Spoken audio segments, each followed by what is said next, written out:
ಲೋಕ ಕಲ್ಯಾಣಕ್ಕಾಗಿ ಗದಗ ಜಿಲ್ಲೆಯ ಬೆಂತೂರು ಗ್ರಾಮದ ಬೂದೀಶ್ವರ ಮಠದ ರಾಚೋಟೇಶ್ವರ ಮಹಾಸ್ವಾಮಿಗಳು ಬರೋಬ್ಬರಿ 33 ದಿನಗಳ ಕಾಲ ಶಿವಯೋಗ ಸಮಾಧಿ ಅನುಷ್ಠಾನ ಕೈಗೊಂಡಿದ್ದರು. ಇಂದು ಅದಕ್ಕೆ ಅಂತ್ಯ ಕಂಡಿದೆ.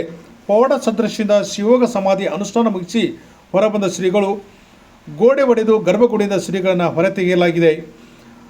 ಗಾಳಿ ಬೆಳಕು ಇಲ್ಲದ ಗರ್ಭಗುಡಿಯೊಳಗೆ ಅನ್ನ ನೀರು ಆಹಾರ ಇಲ್ಲದೆ ಮೌನ ಅನುಷ್ಠಾನ ಕೈಗೊಂಡಿದ್ದರು. ಜೂನ್ 3ರಂದು ಅನುಷ್ಠಾನಕ್ಕೆ ಕುಳಿತಿದ್ದ ಶ್ರೀಗಳು ಇಂದು ಶಿವಯೋಗ ಸಮಾಧಿ ಯೋಗ ಅನುಷ್ಠಾನ ಮುಗಿಸಿ ಶ್ರೀಗಳು ಹೊರಬಂದಿದ್ದಾರೆ. ಲಕ್ಷಾಂತರ ಭಕ್ತಾದಿಗಳು ಶ್ರೀಗಳ ಶಿವಯೋಗ ಸಮಾಧಿ ಯೋಗ ದರ್ಶನವನ್ನು ಪಡೆದಿದ್ದಾರೆ.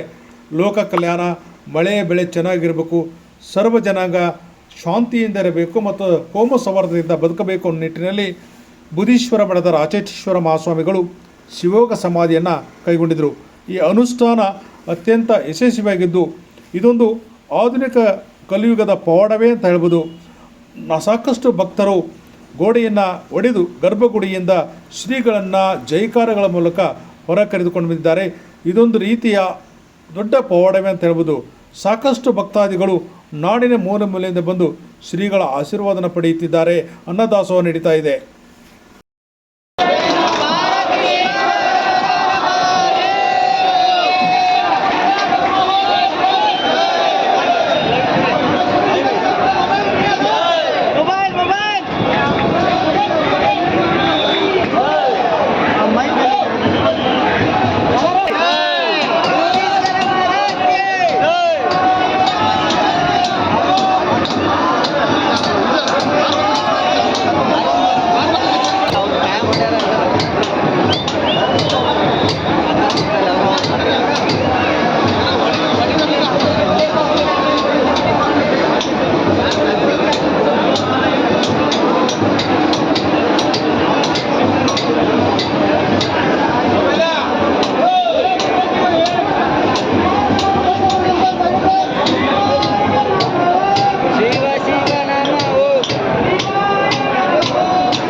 ಕಾಣಕತ್ತಿಲ್ರಿ